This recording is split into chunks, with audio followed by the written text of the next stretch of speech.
Hey everyone, welcome to ELM TV. I wanted to talk a little bit today about forgiveness and generally the experience that I gain around the topics that I bring to the table here in our videos come from my real life experience, whether it's from my own life or from my clients' lives, my students' lives. And something I've come to learn a lot about in my own journey is forgiveness. And it's not something that we're often conscious of that we need to give or receive. However, generally speaking, most of us need to give it to someone or to some event or to some place within ourselves. And generally speaking, we also need to be able to receive it, whether it's receiving it from ourselves, receiving it from someone in our past, a parent, a friend, a lover, an ex-lover.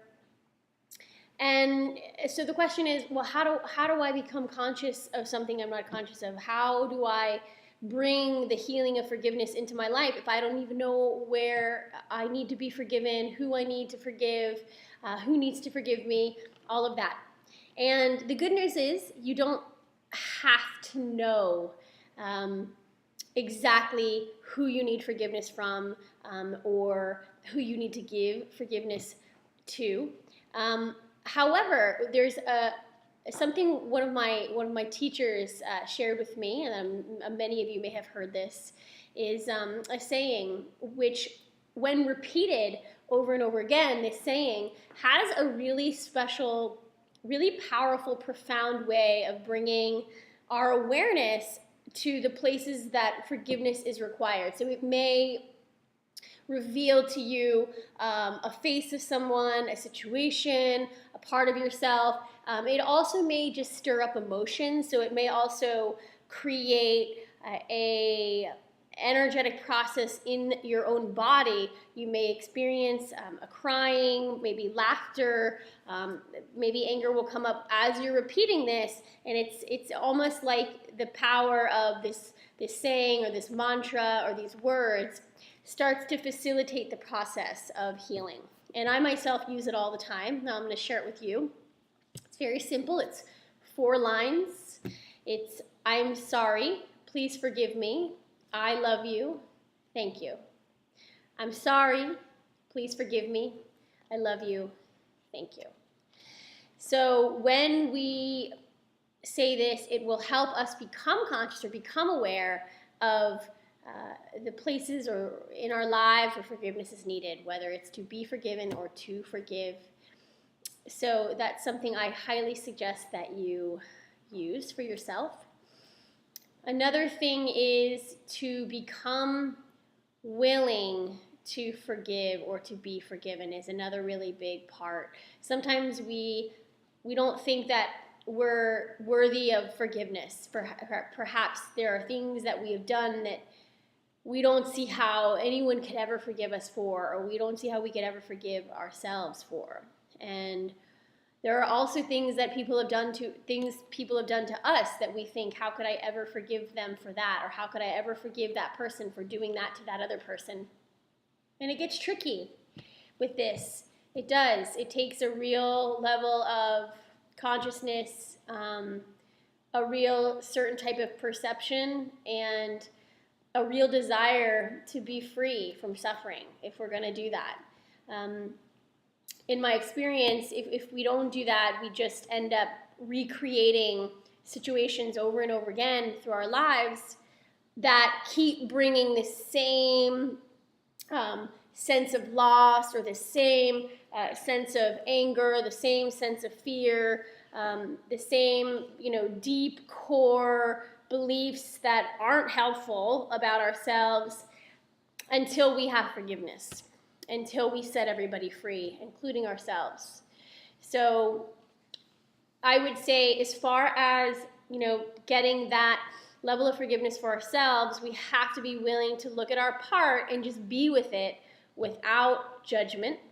So sitting with the things that we've done without judging ourselves about what we've done. So letting ourselves really feel that painful place that acted that way, and having the ability to be with that. So what happens is we generally are judging that, feeling disgusted by that, shameful about that. We feel embarrassed, we feel regret, guilt, all of those things that they actually prevent us from feeling the place inside of us that acted that way or that caused us to act that way. And therefore, we continue to manifest situations that recreate that same experience, and therefore we begin to hate ourselves more. So instead of going, only a horrible person would have done that, or how could I have done that, or how could anybody ever forgive me for that, or to be able to really be with the place inside of you that was in so much pain or had experienced so much trauma or so much loss in the past that made it really, really hard to do something different. And it doesn't justify our actions, absolutely not. However, the more present we can become with this within ourselves, the easier it gets to acknowledge that pain and do something different next time as we start to reclaim our power and see that we are worthy of love, we are worthy of a great life, we are worthy of other people's love, we are worthy of forgiveness. And we were acting from pain, and we were acting from fear, and we were acting from assuming that our present and our future was going to be as hurtful, painful, scary as our past. So, and as far as, other people, walk a mile in their shoes. Have you walked a mile in their shoes? It's really easy to assume things about other people. It's really easy to call them names. It's really easy to assume why they've done what they've done. And, that only leads us to suffering. So if you want to be free from that, maybe take a deeper look at the part of them that was coming from a lot of pain and a lot of suffering and a lot of trauma that created that kind of action. Does it justify it? Absolutely not. But when you are not forgiving of someone, they don't suffer from your lack of forgiveness like you do. So it's to free yourself, really. It's not that the excuse that we use of, they don't deserve my forgiveness. It's a catch-22. If we don't forgive, we don't receive the freedom from forgiving. So really, it's a choice you have to make if that's what you want, if you want that freedom. So anyway, I just wanted to say hi and hope everyone's having a wonderful day. I send it lots of love, lots of blessings and miracles to everyone.